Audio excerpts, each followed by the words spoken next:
Hi guys, this is David Negrin, host of the Script Podcast and executive director of the NYC Screenwriters Collective.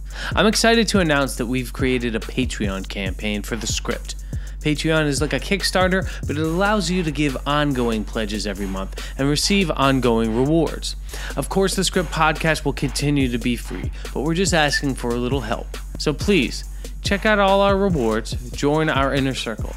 Become a patron of the Script Podcast at patreon.com/thescript. Go for it. Da da da da da da da da.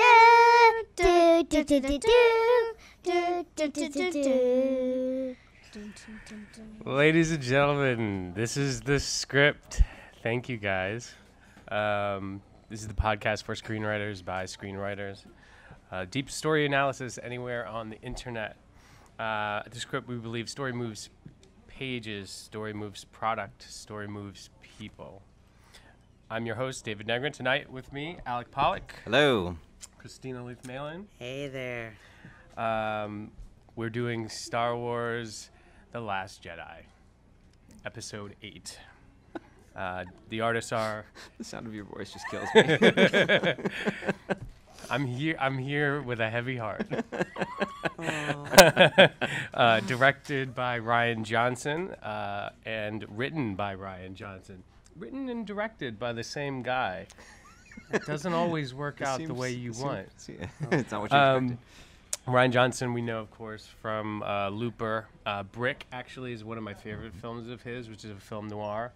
And he did The Brothers Bloom, which is fun, but a little looser. Tonight, we're going to do the Script instant review, the genre analysis. We're going to do structure analysis, some screenwriting craft problems, and then we're going to talk about maybe how it should have ended, which we always do, not just tonight. But I want to say straight up front, if you haven't seen The Last Jedi, we're going to spoil it. There's going to be spoilers for the Star Wars movie, so you should probably get out of earshot or web shot. Guys, what were your reactions? Well, I think the funny thing is, like, reactions are a big deal with this movie. Like, I don't think I have seen any of the Star Wars movies in my recent memory that have had this divisive a response. And I gotta say, I was not such on the bad side as everybody else that I'm hearing. Yeah. I'm with you. I loved it.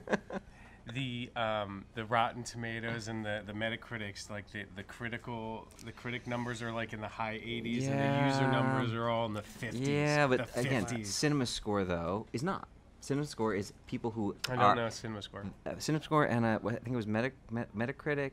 One of the others are people who have actually seen the movie. Rotten Tomatoes, not so much necessarily. You think it's you don't have to have seen it? I don't think. You could just give reviews I'm sure, and the alt-right has already said that they have specifically waged attacks against it from a viewer's perspective. Why? What does the read alt-right all have the against it? Just Oh, watch because the it's movie. red, like the bad guys are in red? No, it's multicultural. It's like female protagonist. It's Okay. This is true. Female protagonist. It's not the Star Wars that they grew up with. I just want to say my criticisms tonight do not endorse anything on the alt-right. Okay. Conservative God, side well, politically. where are we going with that? But I have, I was a little shocked when I left this film. It wasn't what I was expecting. You were so shocked. It was like I bumped into, I got hit in the head with something and it was forgot my name. What?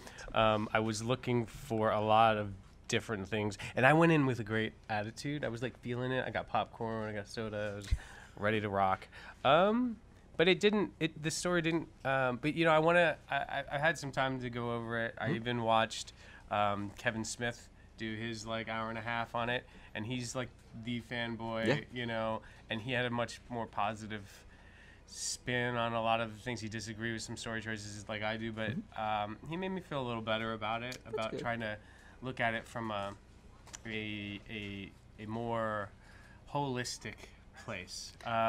So I'm gonna try to keep my criticism away from like the story choice things that I disagree with, and more towards the screenwriting mistakes or screenwriting craft issues that I think are represented in the film tonight. I think, like, again, from a big perspective, I've seen it twice, and seeing it the first time, I was hyper aware of my own expectations throughout the whole thing. And I feel like they played up the idea with Luke's line saying specifically, this is not going to go the way that you think. And even critics and early reviews, talked about the idea that it challenges a lot of your expectations and spins things in ways that you don't expect. And I think that is partially by design. And I found myself even realizing, wow, I didn't even think I had expectations or preconceived notions of where things would go. And all of them were just twisted and played with all throughout the film. Yeah. Well, you had we all have, if you've seen all the films, as if we've read all the books. Let's spoil this now. You know, and so there are some things that we are looking for in a Star Wars movie. There are established canonical storylines, and I'm not sure. And they just, some of them got completely wiped out in this film. How so? Do you want to start getting into that? Or? No. Well. Okay, I totally disagree why don't we with you. say, why don't I we agree say with you, but I don't. You like? Why don't we do one up, one down? 3 up, 1 down. Anything you want, girl. I think we're all saying we liked it. We're not panning it. Structurally, I know you're gonna go at it, but it's called The Last Jedi. It was about the Last Jedi, and it was like a bigger meaning. Like the last president. Okay, if we never have presidents again, but we realize that we all have special powers. I'm spoiling. You're good with that, right? Yeah, we said it. So yeah, it's called Last Jedi. I was not expecting for it to keep going. So it gave me everything I wanted. I wanted new animals. That was my one up. I got new animals. I think that's a great thing. It gave you the Last Jedi, but it doesn't tell you the idea was we hung ourselves so deep on needing a Jedi, needing a samurai warrior. We can all wield knives. That's the whole purpose. It did what I wanted it to do. And yeah, the animals are so cute. Oh my gosh. Okay, so that's my 2 up. I don't want to do it down. I loved it. Okay. Wow. Okay. I thought, and I hope we'll get into a little bit more of this, but I thought, and again, it was only on really seeing it the second time that I got this idea that they wanted to make a Star Wars movie about failure, about the lessons of failure. Empire Strikes Back very much was about real upbeat kind of family film. but funny. Porgs, Indy's favorite bit with the porgs. Just because there are jokes in it, does I know, not make it funny. upbeat. Well, no, it was not upbeat. Everything failed in this movie. Every single thing. No, Nothing went right. You're kidding me, right? Well, It was totally self-aware. You're talking about in terms of story. in terms of story. It's so many things. Failure, one after the other. Yoda was there specifically to talk to us about the lesson. But do you follow the comics, or are you comparing it to what you know of it, or were you just taking this on as its own entity? Probably a little bit of both. Okay, so I I'm not know coming from bits about the comic. I know bits about Rebels, not a lot, but I know I feel like a lot of this was grounded in a lot of the things that had to do with Rebels. Only, although I've watched a lot of Star Wars theory. Shout out to Star Wars theory. My one big down, and especially seeing it the first time. Do what you like. Well, my one big down that I struggled with was just the believability of the kind of the long, slow chase and the choice of structuring that, using that as the structure of so much of the film. Yeah. It just didn't make any sense to me. The whole idea of that was an entire plot. Yeah, it was one of the main plots that the structure of the film itself was based on. It just didn't make any sense. The idea that the smaller ships were lighter, they're in space. What does that mean? Oh, you're being technical. Yeah, but it took me out of Until you get a Star Cruiser, don't judge. You don't know the specs on. You know where you know where you can hook me up. Well, but also I know people. In screenwriting, there's a concept of obstacles, right? Yep. The main characters go through obstacles, and the things that we want in obstacles over the course of a film are obstacles that are varied, interesting, and escalating, right? Well, where do you fit and give kind lessons. of that notion of believability to it, where you're not taken out of the story? Well, believability, that's another problem. I guess that's suspension of disbelief. But to me, the concept of keeping the chase for the whole 2 hours just slowly going on, it's a single obstacle. It is not. It was interesting the first time, but it was not varied and it was not escalating. They just kept eating more ships. It was just like a ticking time clock instead of something else. They could have been being chased around the galaxy in all kinds of other ways. And so that was a failure for me, just in terms of when you create obstacles for a main plot line that they should escalate, they should change, we should like them more. I mean, it was a great opening sequence. I love that opening sequence. I loved Poe, who totally, disregarding Leia's orders. I loved the bombers. I liked the return of the A-wing fighter. That was one of my favorites as a kid. What about Rose's sister? Rose's sister. Oh yeah, that great moment. Oh my God. What do you think? Was there force powers involved with hitting that button? I don't think so. I think that was just rebel grit. Yeah, for sure.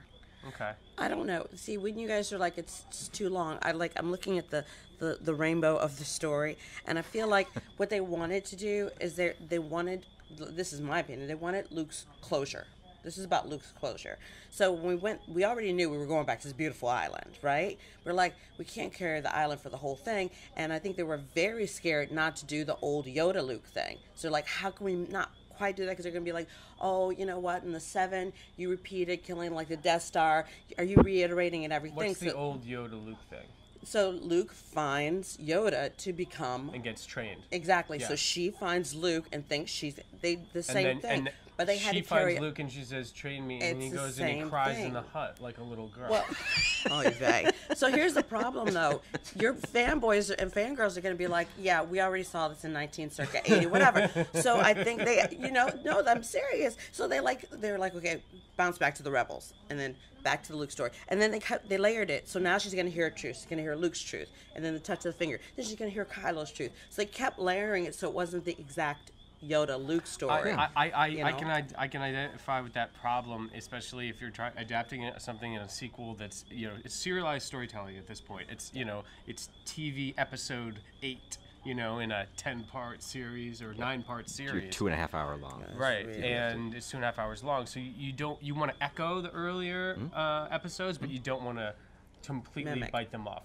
Well, The Force Awakens didn't mind. It totally did. But we were so hungry for it, we took it anyway. Yeah, but with Luke, though, Luke was, again, if you're looking at that theme of failure throughout the whole thing, Luke went to his cave. I don't think he was like crying like a baby, but like he was suffering from this like failure. He had and a literal bottle of green milk. Oh, from the... He was sucking from the teat. That is like, he was returned to infancy. Yeah, because of his failure deep. and what and how it knocked him back. I mean, there's no other reason. That is it deep. is the most awkward moment in the film. And if it you're is not a looking moment. at it at a very primal level. Otherwise, what the heck was that? Yeah. He's been intimate with things before, because didn't he have to cut something open and sleep in it in one? Oh, that was Han interesting. He's gotten intimate with animals before. Han, I don't mean that's to be right. weird about that, Well, but it's I Into know the what you know what I mean. mean? Yeah.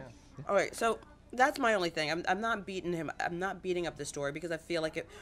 I have a couple ideas going on here, but I do feel like they had to give you. This is all about Luke's. I mean, I think I agree with you what you said earlier, like Resistance versus the First Order. That is your pro-tag and tag, and we'll get to that.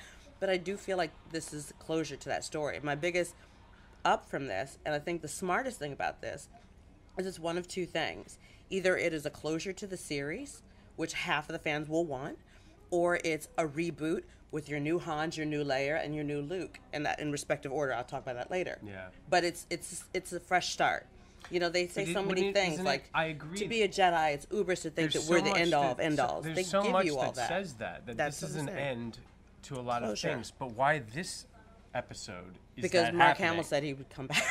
Why not? Why wouldn't? There's a lot of things that if you're closing down, the trilogy or in a certain way, wouldn't that be in episode 9? It didn't make sense for it all to happen now. Well, I think it's kismet because she passed too. Like Well, right now, yeah. there is Yeah. real closure here. Yeah. So None of those guys are coming back, probably. Yeah, I want to do my one up, one down, or the things that I loved about this movie. There were moments, and they were epic Star Wars moments, things we hadn't seen before but had always hoped. Right, the moment where Rey and Kylo join forces and take on That was so good. Praetorian Guard, the yeah. Praetorian Guard in the throne room. That was amazing. Yeah. That was good. That was like, I was like finally like, this is I going wanted it. somewhere. This is going somewhere. And then 5 minutes later, Kylo turns back to the dark side, and you're like, "What just happened?" No, but he said he was just like, "This is time for a new." I don't even know what a new could have okay, been. well, I have a lot to say on the character arc stuff, but that moment was great. The other great moment was the reveal when the entire army, fires on Luke, and he's still there. Like, you kind of knew it was gonna be that way. Did you? But you're like, he's not gonna walk out there and just get shot in the head. And you be know? done, yeah. And they're like, they're like, just Sniper 5. Would you just take one shot? Thanks. Boom, he's done. Next. So that reveal was amazing, and also the reveal that he that last moment after. I have all kinds of problems with them killing Luke Skywalker in this movie. But if you're going to do it, you go back to that image of the two moons. The two right? sons or the two? Or I guess they're two suns. Mm-hmm. Okay, two suns. Mm-hmm. And the two suns in the sky and the music, and he went out like Yoda did. That if you're going to do it, that's how you do it. But you do it in episode 9. God At darn the end of Gosh the trilogy. darn, really? Please. Okay. So those were my ups, with caveats, with asterisks, Totally. right? I think you get the concept of up, but okay. Yeah. No, but those moments were wonderful. Yeah, okay. And so my big issues are that the way that the writer-director, whatever choices he decided to give Luke a character arc over this movie. He's going through an emotional challenge, okay? He also gave Kylo Ren an emotional arc in this movie. And the way that you map character arcs in a 2.5 hour or 2 hour feature film is very specific, and he violated all the rules, and none of it felt earned, and half of it felt out of the blue. And I'm happy to go into that later. But I didn't connect with Luke's struggle, and I didn't connect with Kylo's struggle. And Ren, and in the aftermath of that, Rey gets completely ignored because she's supposed to be in a character arc. There's supposed to be a mentor character, and she, in that sense, is the mentor for both of them. And she basically half mentors each of them, and neither of them fully arc for in an earned way, and one of them reverses the arc. So. None of the emotions of the main characters going on, not just this exterior journey of a bunch of obstacles, but this internal journey of a character arc worked out for me. And I think they were, at a screenwriting level, they were mismanaged. Okay. And that's what I'll talk more about. Yeah. But that's our instant review. Oh my goodness. We're gonna do a genre analysis, guys. When we see a Star Wars film, there's certain things we're looking for. There's certain things that we want it to come back. It is, it's a space opera, which is a subgenre of science fiction. There's things you look for in a space opera. First thing comes to mind is like a big space battle. Another thing is new nightclub creatures. There's always a nightclub. The nightclub, right? Mm-hmm. Some new robots, maybe. Would you say the notion of legacy? Legacy, that's interesting. Or legend, or... Yep. Yeah, absolutely. Sure. Like, because I think this film definitely plays with that. Yeah, so in a tell me, big way. what did you get from this Star Wars movie that you were hoping to get? How did it obey and exceed the genre conventions? Well, I think a lot of things that you talked about in terms of the creatures and the locations. Yep. I think those met expectations. Indy, my daughter, was talking definitely about her favorite part being the porgs. In fact, the second time we went to go see it, she specifically leaned over to me and said, I'm just here for the porgs, right? So, I mean, it definitely had a... and the ice creatures were adorable. Porg 2020. Yeah. Oh my gosh. So it definitely fit with that. But in terms of legacy and in terms of the legend of these heroes of these battles, I mean, this thing is called Star Wars, and it's not just the space battles, but it's the heroes of those battles. Yeah. it played with and tried to explore what that was all about. I think that was one of the big themes about the whole thing, and figuring out not only did you have Luke Skywalker being this legendary hero, or Han, as they talked about in the previous movie, where he's the smuggler. No, he's the hero from the Resistance, and Leia, of course, still being the hero that she is. But now, so Leia's return was a great moment for you, and her command. Like, I'm trying to look for the moments that said Star Wars genre, that worked for you. Yeah, well, but that's what I'm saying. Like, I think even like there were punctuations. Like, the new generation is becoming that. So when Rose turns to Finn and says, "You're the Finn," and he's like, "The Finn, the Finn, Resistance hero," and suddenly like, oh, okay, wait a minute, we've got this Call new back generation to of stories. when they said it to Han in Force Awakens, right? Where they're like, "You're the Han Solo." Yeah. And then you've got the kids, the stable kids at the end, playing with the makeshift action was really figure cute. of Luke, the legendary Jedi, facing off against the I thought First that was Order a by really. himself. I had no trouble with that. No, Some of the it's not about internet trouble. doesn't It's like about. it. I liked how the return to this. The concept of these lost children having special powers, that's what a lot of Star Wars is about. It's always about the farm boy, right? Or the girl who's a scavenger, Absolutely. becoming something greater. Absolutely. Yeah. One of the core ideas of the original trilogy was all about Way that. better than having done it like a medal ceremony or something at the end. Which they had, right? Because it's the rebels. The medals went around. And But this was a Star Wars movie in that it explored all of that. It was like Kylo's lines to Rey about "you're nothing, you're from nowhere, you're nothing, but you are to me." Like, that's thematically what this movie is all about. It's the nothings that matter, not just the legacy of the Skywalker line. And there are all of these other stories that we can tell, and there are new heroes to find. And that's what this whole trilogy seems to be looking to do. And that's why this is the center movie and needs to do this. The center movie is about letting go, and the next one is about fully embracing. Christina, any Star Wars genre agree. stuff, moments or aspects that we got in The Last Jedi that you really love? I love the whole thing. I think it was, I was writing quick little notes. Like, I think it met my expectation because The Last Jedi was an evolution of the story. Like, even when you were talking about Rose talking to Finn, I love when she says, I just saved you. And I was like, that's the whole idea. Why did you stop? Because Poe, he fought, but how much did he lose? And I think the bigger picture they kept saying is, fighting isn't necessarily what we're all about. Right. That's what Luke says too. But like saving and knowing the Resistance can go on. So I was like, this should instead of being called Star Wars, should be called Star Loves. And like that's the evolution of this. Like they realized every time they fought, they lost more than they could handle. Yeah. Even from a military perspective. Did I send you the article? I was reading one article that was from a military tactician talking about why the rebels and the Resistance always is using the incorrect strategies. And it's about that. It's about pushing forward too much and not retreating enough. And he cited like George Washington's. They should be doing insurgency stuff. That George Washington, one of his tactical brilliance was knowing when to pull back and pull away so that you didn't suffer too many losses, and that was a big deal. And Poe's a hero; he can't do that. Right. Yeah. Right. So and Poe, dead heroes. And I totally wrote down Yeah. when we talk. I'm gonna stick to this Last Jedi.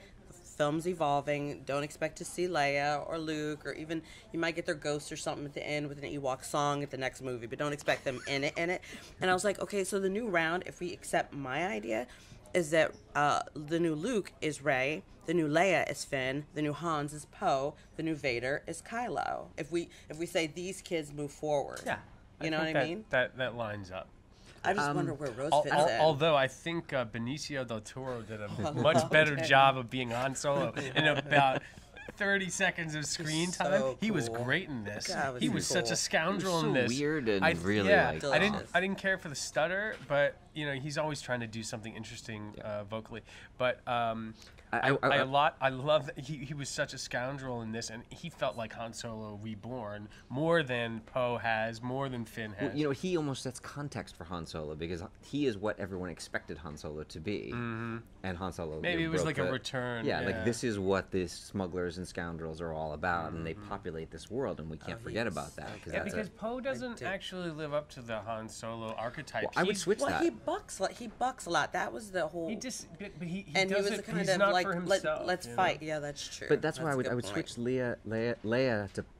Leia to Poe and Finn to Han, because again Finn was the deserter. He Finn was, just wanted to wanted to leave, take off. and his arc was actually to that's a good become the point. rebel and the And resistance Leia fighter. cared. Yeah. Oh, Leia that's- was in the resistance, cared, like was the main fighter for it. Poe, was learning to be a commander, learning and he to take was control. like mentored under her. Yeah, Her for you're right. exactly. You're totally right. I mean, for me, some of the best genre stuff, the Star Wars genre stuff, was the training. I love that we got some of that the master and the Padawan training on the island. With little people. I would really, yeah. I don't want to go into the other people on the island. I love doesn't make any sense. The caretakers? The caretakers. Everyone's abuelita. The nuns, yeah. He has a bunch of servants hanging out. Like, No. He what is joined that them about? to be a nomad. They I don't think. I thought he was alone. Like, No. I thought he was alone. But they I weren't thought he went kissing there his to be butt. They were alone doing and their die, thing. and He they're was like doing doing their his thing. laundry. They're doing his laundry. He's like, it's like he went. He's I'm like a not gonna own failure to that one. launch. It's like I'm he not moved gonna back cop in to with that his one. parents. You know. He went to Wow. a monastery. He went to A monastery, exactly. Monks would do your Okay. laundry. exactly. All right. He's Like, doing the I like monastery. that. Okay, but He probably did their laundry too. right. Okay. Oh my So God, where are we I'm going gonna with get. this? I'm gonna get into the Luke Skywalker arc problems before this is over.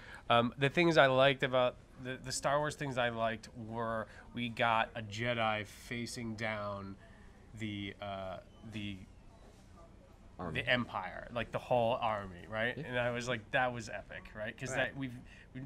because it's a metaphor, because Luke has taken on the Empire before, He's been there, done that. right? Yeah. But he's never taken on literally the whole Empire at Yeah. once. Wait, what's the hierarchy? I was wondering this, and maybe between like Snoke versus the Emperor versus Vader, like what's the hierarchy between like because the Emperor was killed, but was he lower than Snoke? No, so like, Or was it just a new guy There's not that's a really ranking bad? situation for like Supreme Leader versus Emperor. Yeah. Vader was until he killed the Emperor was the Second in line. He was the Padawan. He was the second. The apprentice, yeah. The apprentice Okay. to Emperor. Yeah, not exactly a Padawan. He could be a master, but he's a Sith, right? So, yeah, I mean, so they're all just kind of So at the it's- top. So neither of them was higher than the We other. don't know Snoke's backstory. We don't know where Yeah, he was that's in all this. We don't know interesting, how too. he Oh, I- related to the Empire at all. Like, Do you we don't know want anything about just it. throw who you think Snoke is? No explanations. Who Who I is think he? he is? Who is he? I love the theory that pool, that reflecting pool that was in Luke's little Jedi area, actually had an image in it of a figure that was split down the middle, light on one side and dark on the Yeah. other, and it suspiciously has the big head and looks very much like Snoke. So I think he is this ancient being that was around when a lot of this was starting. Not And how did necessarily. he get killed so easy? Did he? He did. Did he? Yeah, I have a lot. I don't think Snoke That's is my only I one don't down. think It was Snoke's gone. too easy to kill him, Or maybe it wasn't. or was it? That's what Or my daughter was always it? says. Yeah, I mean, if Luke can force project himself, who said that Snoke Oh couldn't? no, I that would be my only down, I guess. I think Snoke is. Still out there. I think he's out there for sure. I would say. I think Snoke is Jar Jar Binks. We were doing so good. A Jar Jar Binks free podcast. Okay. There was a great interview. There was a great interview with Luke, and they started asking him questions about Star Wars, and he was super tired. And they're like, "And a Gungan did this." He's like, "What's a Gungan?" Mark Hamill was like, "I don't know what a Gungan is."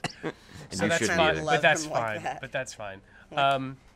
Another thing I loved, the Star Wars genre, the science fiction genre, the space battles. They gave us a space battle, and Rogue One took care of this to some degree, but The Force Awakens did a really good job of a space battle, a dogfight, which goes back to old war movies, where you could follow the narrative. One of the big problems of the prequels is that the space battles, there's no narrative to them. They're completely super edited. That's why that's proof, right? You don't remember. really. No. The original Star Wars. You follow Luke, Red 5, and you know he's trying to get to to the he deals with the cannons first, and then the TIE fighters, and then he's trying to get to the Very to the specific shaft. calls, and we had that especially in And that you opening can scene. follow them, and we had narrative to the dogfights, and that's something I love. And also we got new ships, and we got new ships with new capabilities. I love the moment, the choice to for the carrier to jump to light speed and slice that super Star Destroyer in half. That was epic. Take him okay, to the team. That was and it's one of those stunning. things about Star Wars. You're like, can they do that? Why can they do that? What would happen if they did do that? And there was a great one of my ups for this for the film was their use of slow motion. The light. There was a So couple beautiful. moments where Rosa's sister is grabbing the button. It goes into slow mo. When the light speed happens, she cuts through it, and then it cuts to slow mo with no sound, completely MOS, and it's so Effective. haunting, so beautiful. That's great cinema. Yeah, gorgeous. And the use of color also all throughout this film was breathtaking. The salt, the red salt, and the mining. When not only when he steps and you see like the white, the contrast of the white versus red, but when the speeders are going down, you have all these lines of red. I was like, God, this is just stunning. This is really, just really beautiful. It was stunning. Yeah. And so some of the cinematography was great. Also, the throne room cinematography. The fight scene was shot a lot more like traditional Hong Kong kung fu fights, which is like one wide shot, very few cuts. Action, well choreographed, well practiced martial arts. Several bad guys, and they're I'll say yes and no on that. I don't know if you guys ever saw the Raid Redemption. Incredible. I felt like if that stunt choreographer who was actually in The Force Awakens, when Hans was being chased down the corridors, one of the factions that chasing him was the Raid. It was the Raid guy. It was the actor from that Raid, guy. If he had done the stunt, like it was good. All these were great fights, but he had done it. Like when you watch his choreography, your body hurts watching it. The Raid Redemption 1 is like this cult movie because of the choreography. Exactly. The fight choreography. It's insane. It's up there with The Matrix. But even that had Star Wars moments. I mean, that moment when Rey decides to throw the lightsaber to Kylo, and he just catches it and punctures the guy's face. Very nice. Like, Totally. such I a wanted great- to see them. Am He I might have wrong? been, I really actually, wanted on to that see scene. them at a moment where they had each other's lightsabers each. I know that Rey had Kylo's lightsaber, but I don't know that And then he had hers Kylo for the eye. had hers. For He the did, eye. for that. The For last that just moment. for the eye, yeah. Well, for that, and then he had it in his hand, and then she tried to take it away from him, and that was Yeah. But there was also that moment when they were back to back, and like one of them she was on his back to like kick someone. I was like, okay, teamwork there. I love the teamwork. that. Yeah, way to go. You guys are gonna, I love the chemistry. It was like, I great saw chemistry. the trailer for this movie, and I said, there's no way they're gonna get me to think that these two fall in love over the course of this film. No. And you know what? They did it. They had enough time. Now I will argue that the mechanism they used, this like Force intergalactic phone call, this force like FaceTime, FaceTime, I think was they a kissed. complete. Well, here goes. I just Remember was in when the she Force disappeared? FaceTime aside. They spent enough minutes. Like coming, where they are the intimacy was there. You think they kissed and they cut the scene? Yeah, because they were fighting. Cuts to Don McHale, the pasty guy with the red hair. He's like, where did she go? He's like, she got away on the cruiser. Like it felt like that guilty kiss in your bedroom when they open the door and it's like, no, we're just doing homework. Like the way he said it was so think they could've awkward. get out, Like at least there was some kind of I was think a sizzle. they could have kissed in the middle of that I sword would've fight. In the loved middle to of the see sword it. fight, back up against each other. Get a smooch in. And But then we got kiss the master. finger. That and was we got enough. the no For shirt me, yeah, that thing. was enough. She's like, can you Yeah. put a shirt on? Yeah. There was a sizzle there. Do you guys want to talk about the That'll happen in the episode tone of the 9. comedy in The Last Jedi? The comedy. So much. I think it didn't take itself too seriously. Like there were a lot of tongue in cheeks, especially from Luke. I think so. My brother, the producer, says that it's the influence of the Marvel films and the action comedy. We just talked about Thor Ragnarok and how the comedy is helping box office numbers. But again, right? I watched And- Empire last week, like in anticipation. I watched Empire, and it had a bunch of gags. Oh, and it jokes totally throughout Star the whole Wars thing. has comedy, right? I think that's why. but it what? Go ahead. I mean, that's why I think 1, 2, and 3 didn't do so well because they lost their humor that 4, 5, and 6 yeah, had. very little. But 4, 5, and 6, if we'll call it, they had this levity, but it was one of the things you do as a screenwriter when you're mixing drama and comedy. One of the ways you can do it is you assign comedy the levity to comedic characters. And in the original trilogy, the comedy came from Hans. 3PO and R2D2 and Han Solo and Leia. And They were Chewbacca. it. And Chewbacca had some one-liners, right? And Yoda. And Yoda too. Yeah, Okay, a but little we're bit. talking about 3 movies. So, but of core casts, right? In this film, everybody's cracking jokes, left and right. Also, Luke Everybody's played a cracking straight jokes. man, kind of like when he thought he wasn't going to get Leia because Hans was into her and there was that weird triangle. He played the straight man on Yeah. some of Yeah. it, too. But I mean, in this movie, like you had Poe, who was definitely like Poe cracking, has like, so the so whole thing. And established Finn, You in had definitely. you had the Porgs, which again, like were No, like animals complete don't like count their, emotional. unless we Yeah, They're but like sight two gags, of they're the sight but two of gags. the funniest bits in the whole Yeah. thing The were the chicken lightsaber. moment. Yeah, the Chewbacca eating the Porg, which Yeah. that hilarious. And Yeah, then- Kevin and- Smith said that Chewbacca went vegan in this film. Yeah. But them on the lightsaber too, which was just such a like gag, Yeah, totally. But it was this emotional release for a moment in this like They heavy didn't bit. get a Porg didn't get shot by a lightsaber, right? No, you had a lightsaber sitting there, and one Porg was jumping up and or pecking at the button, Yeah. and the other was looking There- into it, Elmer Fudd style, into the end of the lightsaber. There's concept art going around the internet with a Porg with a lightsaber beam through him. Through. Yeah, so they That's thought not about cool. that. How They far thought did they about go? that. So But even Luke tossing the lightsaber like as the first moment, like it was completely out of Or character the for Force. me. Can It you made feel the- absolutely no Hey, do you sense. remember that with the Force? It He's was like, an "Can you feel the insult to the Force?" mythology of That Luke was Skywalker. good. But again, Luke we won't go there. Luke is, I think, drawing from Yoda in his moments there, where he's not like even when he Totally slaps her hand, he was like, "That's the Force." That was more Yoda-like. It was all like, Yes, yeah, it was him yes. kind of just like but realizing. a lightsaber is a holy thing. Okay, you know, Oh. if you wanted to throw it away, he would have thrown it away like he did in Jedi, where he throws it to the side and he says, "I won't fight anymore." He wouldn't have tossed it over his back like a slapstick joke. That was a bad place to put the comedy. Another great But it was example. totally unexpected. That's not a reason to do anything. Just because it's unexpected is not a But reason I to think do in something. filmmaking, part of what you want to do is snap people out of what they're expecting. Don't Agreed. take things down the You have path. to.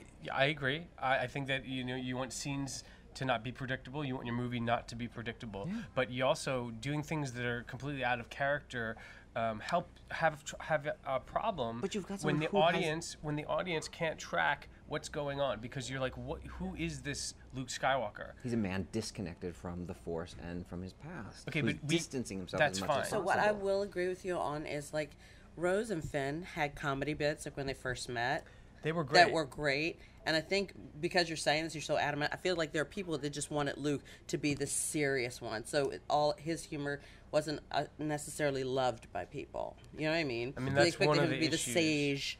I think ready to die I think in this guy. this is the way you map the old characters to the new characters. I Yeah. think the comedic characters in the new trilogies are obviously Poe, obviously Finn, It's a big deal. and Rose now, which is great. She's so They're cute. wonderful. I bought their I love liked story, Rose a hook, lot. line, and sinker. You know, I Wait, thought did it you was see a the lot of triangle fun. there? The Finn Ray Rose triangle? Yeah. Kind of etching a little bit. Yeah, I felt that. I felt that. Because I felt Rose that. gave the kiss. She's like, "I'm claiming you." Like Yeah. right before she passed out, and I was like, "Wait, did you just die?" I didn't see that coming. Uh-huh. And but then did you see the chemistry between Ray and Poe? How is it that they just first wait, met then? Ray and Poe. Yeah, they don't. They just No. met. Yeah. Oh, Oh, no, who like, are I'm you? Poe, no, he yeah. was Who are he you? was just being like, I'm- dude, he's being gigolo. That was totally He is a duding up. gigolo. But that's Yo, he's he's that's why I voted He Hans for could him. be Han, He except was- that he's been a super nice guy all the way. That's true. Um, The late comment you made sense. But I though. think, I think there's definitely. I hope we get a little triangle as well. But don't be mad at Luke because he had a little. You know what? If I'm about to die, I'm gonna be funny too. So I think now it's a good time for me to address the here we Luke go. Skywalker character Here we arc go. problem that I had with this film. This is not on the agenda. Dun, dun, dun. Here's what you do. Here's is the what agenda. let me talk about it from a craft perspective. the writer-director decided that Luke Skywalker is going to have a character arc in this film. Okay, I wouldn't have done that if it was my movie, but I'm not Rian Johnson, right? And so, but because we saw Luke have a character arc already, you know, in the first trilogy, and he decided, okay, I'm gonna take this man who last time we saw him, he won this war, and he was on top of his game, and he was ready to be a wise old Jedi Master. And I'm going to use the backstory to create a wound for him. And so this is what you do when you design a character arc in screenwriting. You create a wound, right? Something bad that happened to them, and then because of something bad. Past. Yeah, it can be in the past. And then something, because of that wound, they take on an identity, which is not who they really are, right? And in this case, the wound is Luke's school and Kylo Ren sort of betraying him. The identity he takes on, am I wrong? Well, the wound, what we find out, the wound is his moment of weakness where he fails Kylo. That's his wound, right? Well, he feels like he let Kylo down, and then people died, and that kind of thing. That's where the wound is. And then the identity he takes on is, I'm no longer need to help out. I'm not any help. I'm dangerous. I don't need to be a Jedi. I'm not really a Jedi Master. I'm not this legend they say I am. Okay. And then, so you have your wound, and you have your identity, and then you have what they call the essence, right? So the character that's who they need to be. That's who they are going to become. And a character arc is a progression from the identity to the essence over the course of the film. And your character goes through a series of obstacles that are well designed to help him glimpse his essence with the help of a mentor, slowly, and earn his way all the way to the essence, right? Out of identity into essence. So when Rey shows up asking to train him, he's in his identity. He doesn't want to train her. That's great. He's a reluctant hero. But then you need all of the obstacles along the way where his mentor, in this case, Rey, functions as the mentor. She is there the same as Mr. Miyagi didn't want to train Daniel in number 3, right? So the teacher the student becomes a teacher. So the first couple obstacles where she gets him to train him, gets him on that track, right? He's starting to glimpse his essence, right? So he's about halfway there, and then she leaves. And the journey, the character arc journey of Luke Skywalker is no longer. He stops, this is where in the film he would leave his mentor, but he would continue, and we'd continue to see him going through obstacles, like revisiting Yoda. Let me just get through. Revisiting Yoda, or revisiting Obi-Wan, or going on a search of some kind. He's gone from the film, and Rey goes over to work on Kylo Ren's character arc, and Kylo Ren has his own wound, identity, and essence that she mentors him on, right?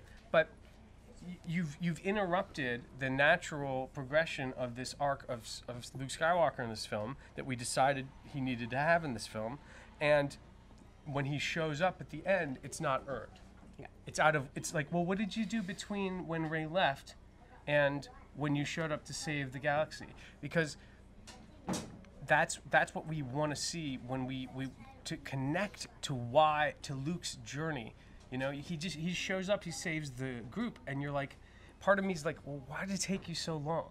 Like, if you had figured this out, why didn't you go with Rey? Like, why didn't you get on a ship with Rey, go and go help out Kylo Ren, as an Obi-Wan kind of figure? He disappears, stays on the island, and I think that was it. First of all, it interrupts the character arc, and second of all, I think it's clearly they just wanted to keep him on the island because his teleportation, the teleprojection at the end of the film is also needless. There's no reason Luke couldn't have shown up in person, in body, to save the rebels, right? And so somewhere along the line, they decided Luke can't leave that island. right? And it's like it ruins his arc, and it makes us, ask questions a lot about that last moment, about why he had to teleport there and, not actually be there, instead of show up and be this incredible Jedi who can actually, stop lasers and beat the bad guys in person. Maybe have a lightsaber fight with Kylo Ren. Let's just say. So, but you are completely obliviating the scene and the interaction with Yoda. Like, you're just completely like not recognizing. It's after the fact. It's not. It's that moment that you're looking for. Like, it is. I mean, Rey leaves, and then Yoda picks up as the mentor when she leaves. And R2 is part of the mentorship as well. Like, he has 3 mentors: R2, Rey, and Yoda. The R2 stuff worked for me. Yeah. Okay. Me too. When he shows him the original message. Yeah. Was that great? That was It was fantastic. amazing.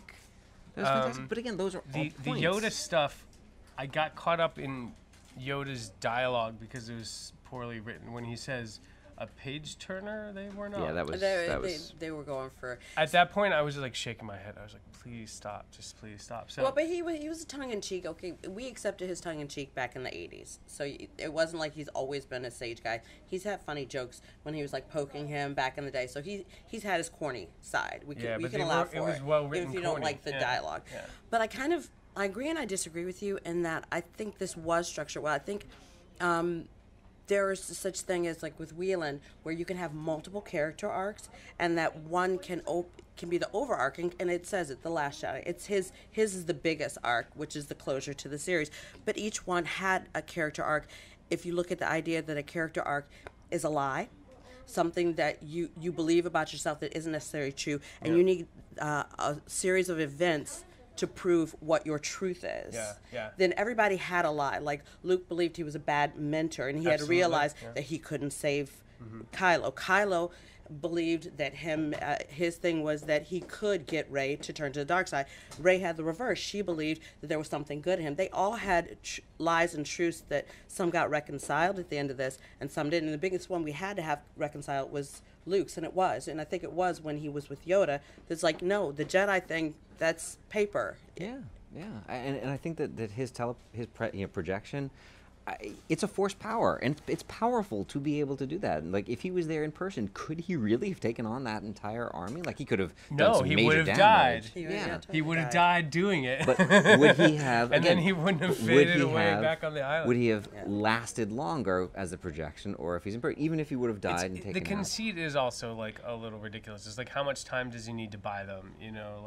But it was the act of buying time, and it was the act of saving him from killing, saving Finn from killing himself. All of these were acts of love. For her going into Lightspeed to save the other people, all of these acts that were great. successful were done with love. And going back to the strategy of saying it's not about fighting that's going to win. I think maybe I was blinded by the fact that I didn't want to see Luke Skywalker taken back to this to a place of like a broken man, like, because I thought that his mythology he'd already grown into a wise man. So, and if you were gonna like take him and make him broken, do what you did. You're gonna give him 3 movies to find it again. Don't try to pull it off in one. They have a lot to do, and Yeah, again, they I do have a wouldn't lot have to wanted do. to see him as Obi-Wan. Like, I wouldn't have wanted him even to see him as Yoda, because Yoda was in a very similar situation. He was had worse failed. than Yoda and Obi-Wan put How did together. Yoda die Different- again? Remind me he's a how Yoda died again. He just died in in his Of old age. Old age in his sleep, Okay. like in his Oh, little. you're right. But But I'm Luke saying he left was him. there. The cloth. He was there in self-imposed exile for failing. He failed. Oh my God, that is another Yeah. parallel. You're right. He was there in exile. He Forgot. failed, but he dealt with it in a very different way. Yeah. In a creepy swamp way. In a creepy swamp way, yes. Yeah. So you guys want to do structure? Sure. Real quick, maybe. I mean, we got about Yeah, 15 couple minutes. So. Yeah. Let's do the big beats, Yeah. right? All right, real quick on setup and Catalyst break into 2. So, setup, we had the Resistance mounting the counterattack on that the First Order's attack as they're trying to escape. Kind of sets things up. It starts off Great with the sequence. big space battle. It's big. I mean, it's one of the big things in terms of opening image. We start with the big image of the big world and the big battle of the two. What's the big opening forces. image? What They is always the, start in what's space. the image? Yeah, And always they start in and the space. camera drops. They track down to one of the rebel ships, and it seems like there's only one, but then the camera does this dive, and you just see it dives down to the planet, past ship after ship after ship Yeah, after ship, because starting off to say that they're- it's a force yeah. to be reckoned with. No pun intended, but it's a force. There's many of them, and again, it's the bigness of it that starts the movie off, and I think that's again in contrast Great to where Star we are Wars at the end. genre movie too. When they're on the ground getting ready for the evacuation, which is a very great callback to Empire. Sure. Seeing the Totally Star forgot about Destroyer show up in the sky. That's what I was thinking about. That was fascinating. Yeah, that was fascinating. I love that. So then, what's our A story? Who's our A story?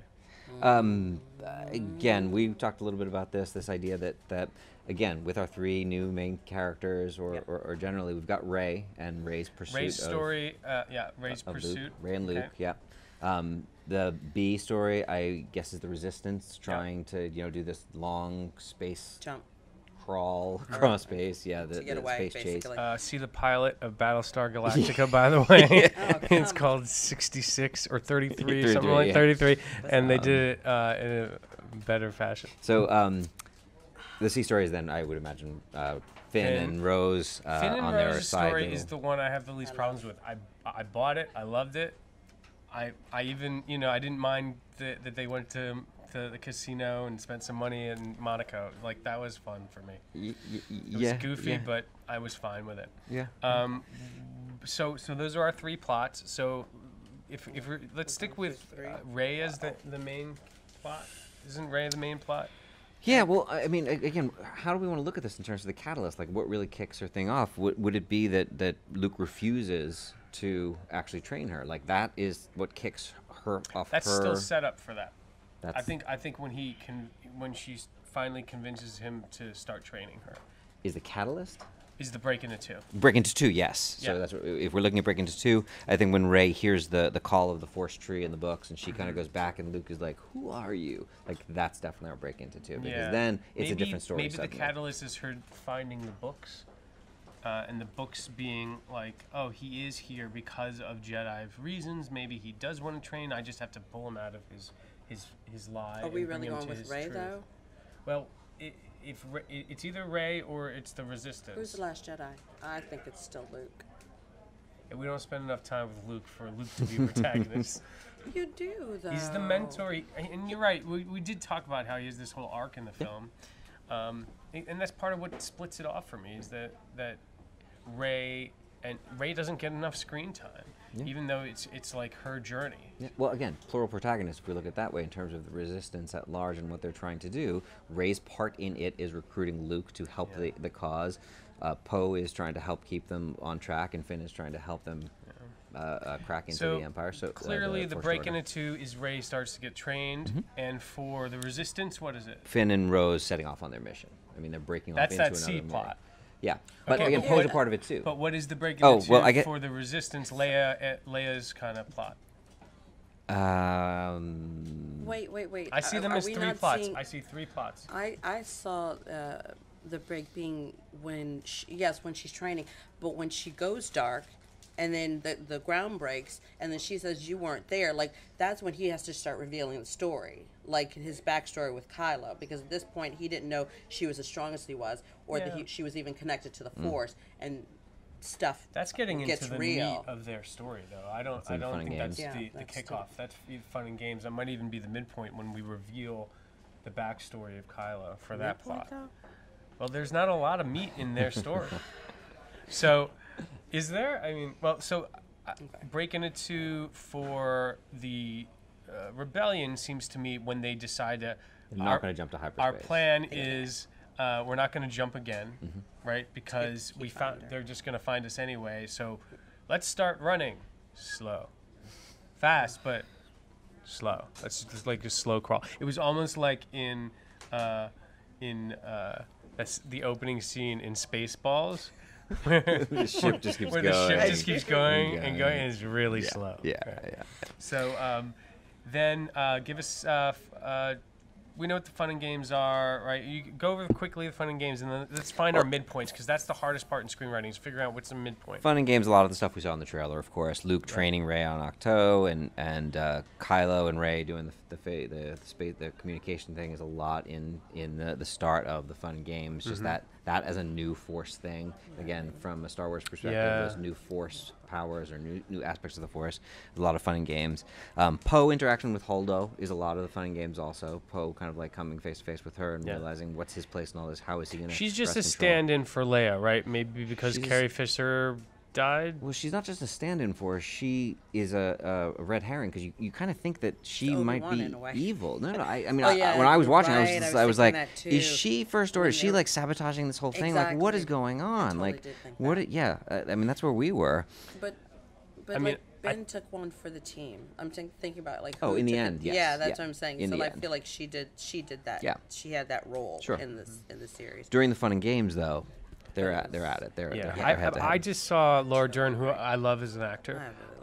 She's wonderful. She was so great in Big Little Lies. Oh, I have not seen her. In that. Oh, she's I'm still great. loving She's her an from Jurassic antagonist. Park, Well, of and Wild at course, Heart, of course. I just saw her character as a stand-in for Leia, though, and I really feel like, and the internet has chimed in on this, that if Leia if it was was still in it, if it though. was Leia who piloted the ship into the Star Destroyer and saved everybody, that would have been a better way for her to Yeah, but go we out. wouldn't have liked her as much because we would have been so pissed that Leia didn't send her. You know what I mean? Because we It love was her. a little odd that that she's like, I'm gonna stay behind. Leia's like, cool. See ya. Peace be with you. No, with you. Well, again, the third movie, the episode 9, was supposed to be Leia's movie. I mean, that was the general plan. Yeah, and but they didn't They know, actually yeah. talked it up too, but I think it fell as quick dialogue when Poe's like, "Oh, is that the person that did A, B, C, and D?" But because we hadn't seen any of her work in a previous thing, it was just dialogue setting up saying that, "Oh, this is the person that's the hero," but we never saw it, so it wasn't. I think it's in wasn't lasting. some of the books, and she's been Laura Dern's Yeah. character has been their friendship. They've been had friendship for years, whatever. But yeah, she came out of the blue, and let's we did a lot of good fun and games. What's our midpoint? I was struggling with this a little bit. I mean, when Rey leaves Octo, I think that's right around the midpoint when she actually leaves to go. That makes a lot of sense. Right, That's when Luke left Dagobah. Yoda's like, "Don't leave." Yeah. Right. Yeah, she has And, that fight with Luke. She offers him the lightsaber one more time. That was and a then great leaves. moment. But That's a great Are we moment. talking about? I'm thinking the midpoint is when they touch, and he sees it. He blows the hut. Right after that is when they have That's the what fight, I thought. right? That's when, and then she takes off. Yeah. But he sees that they're connected. Like, and that's why I keep going with this whole. Oh, it's like you're hanging out with that bad boy. Exactly. So that's why I'm kind of hanging on the plot points of the first time he sees her Force is like the plot point one. Like, oh shoot, I gotta Right. tell her what She's the got real power. deal. She's And then got power Kylo's like, and well, she's ask dark. him what really went down. Oh, you don't know what went down. So back and forth. And when they saw this, it's like, oh, like the back and You're forth. hanging out at that kid's with the leather jacket's house. And I don't didn't want you tell with me. those hooligans. Yeah. So, yeah. but then also, look, one of the things that did work, by turning Luke into this this reluctant hero, is it left Rey on her own, and she's the one who's supposed to be looking for a mentor, and so that's what allowed all the intimate moments between her and Kylo to feel right, and because Kylo is also questioning his being a Sith and stuff like that, that works. They have a lot in common because Luke wouldn't take on the mentorship. Yeah. Wait, So, but we have Scariest to movie as a agree parent? too. What? The Ice Storm. Oh my God, was Right? Weaver? Yeah. Oh my But, God. I mean, yeah, like, yeah, but yeah. it's about parents like not paying attention to what their Giving kids are space, doing. too It's much exactly space. that, right? Okay, so here's the thing, though, and I just lost my train of thought. Okay, keep talking. I literally just lost my train of All right. thought. Did you want to go any more? I think the unattended children in Luke was an orphan. The slave children, even Anakin himself, was originally like a unattended child and an orphan. I think I'm remembering And my so thought. and so what happens to parents of gifted. What happens when parents of gifted children don't recognize them and present. aren't present? Yeah. So Wait, that's a at theme. any point, I found my thought again. At any point, were you a little nervous that Luke did let Kylo down? Because when we play the Rushy Man kind of versions of the story, there was one where it looks like he was going to do something. I'm like, wait, did Luke go bad? Did like a little bit of the dark side touch Luke? So I feel like they played like you don't know who's telling the truth. So Rey was caught between a rock and a hard place. And going back to the whole idea that her parents were just junk, so there's nothing special about her. Like, that was her whole journey, finding out, is she really special? And what is special? So, and then she has these two guys, both of them. The one that she really likes is saying she's not special, and the one that's troubling her says she is special. I think she had a And lot the other going guy's on. a liar. And that's the guy in the leather jacket. Yeah, exactly. It's that relationship. Yeah, completely. So with the structure, I mean, we have lots of bad guys close in. Yeah. But the All Is Lost moment is one of the clearest structural points in this entire movie. Like, it all sorry, comes to the midpoint point. for Rose and Finn is when they break into Snoke's ship. I think so, because that like kind of starts off their next set of adventure. Like, That they're works they're for in me. at that point. And Yeah, midpoint for the Resistance is, we lost another ship. Yeah, We lost another Medical ship. ship is down. And medical Yeah, frigate. that just And did- bye-bye. Yeah. Oh wait, we have to. There was one ridiculously funny moment that was good writing, but is really tongue in cheek, and that's when Poe's like, "Can I speak to the pasty white guy?" That was- that was such a That great was moment funny. in the That's morning. that's in the mo- that's the beginning. opening sequence, and you know what? That's Poe's sense of humor, and they established that. Remember in The Force Awakens when he first sits down with Kylo Ren, he goes, "Who speaks first? You speak first, or I speak first?" He's like, "I can't even understand you in that thing, right?" yeah. It starts off on. So, and I'm fine with Poe making jokes. I'm not fine with Everyone. everyone Luke. making jokes. We can't touch Luke around here. So, bad guys close in. Yeah, Rey and Kylo versus Snoke and the Praetorian Guard. Poe Great takes command of the sequence. fleet, but is smacked down by Leia. You know you're in great hands.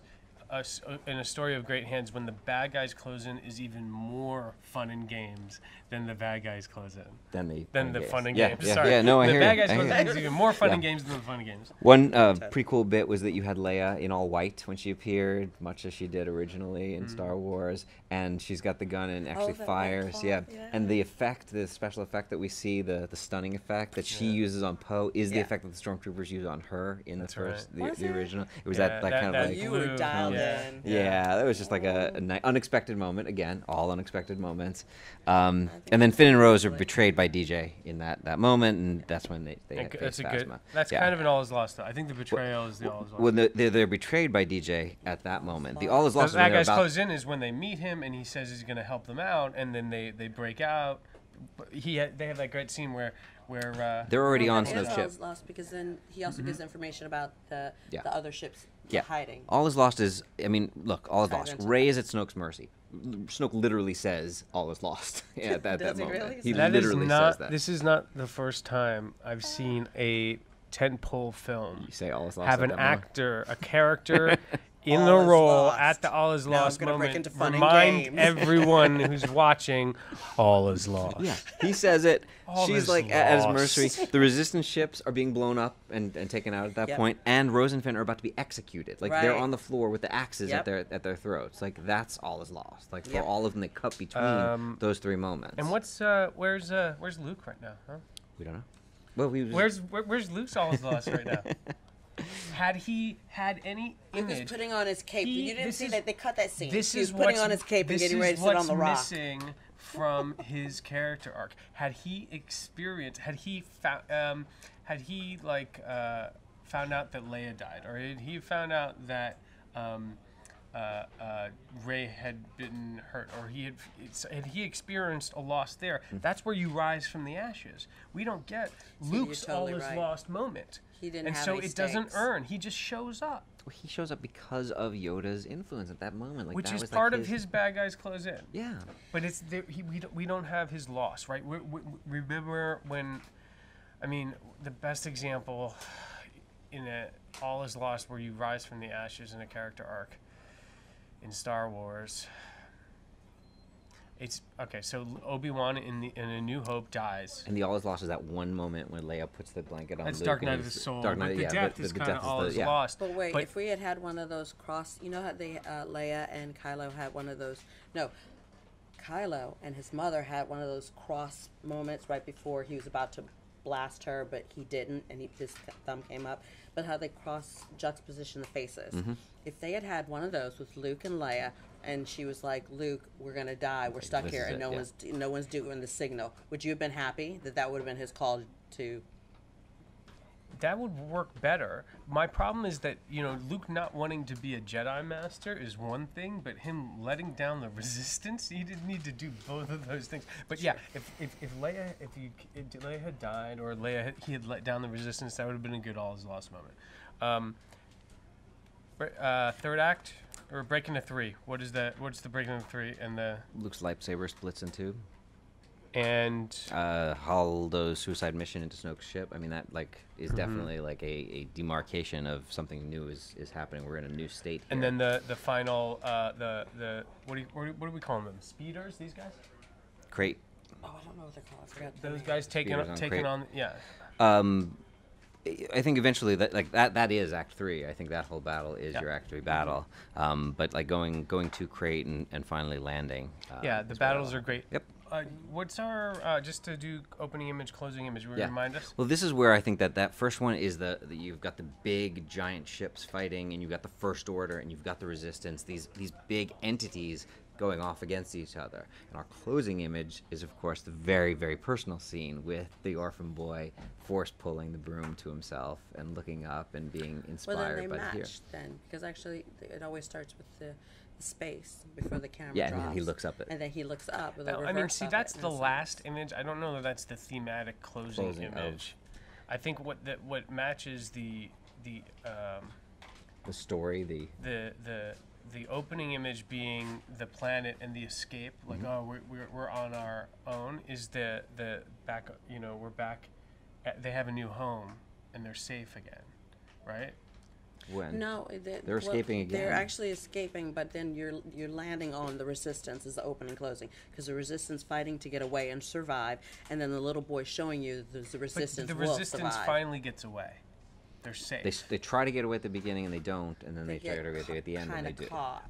I'm saying the evacuation is the opening image, right? You have these images and they're evacuating. They're like, our home is no longer Get safe. everyone off the And by the end of it, our home is safe. Yeah, Feels a little more. I mean, my question is, if they can trace them through hyperspace and they're getting away in the Millennium Falcon, can't they just track them through hyperspace on the Millennium Falcon? If you can track anybody on hyperspace, the whole jig is up. Oh, I hadn't even thought about that. Yeah, it's just like they never solve this problem that they set up for themselves. So that's my big bad in the whole thing.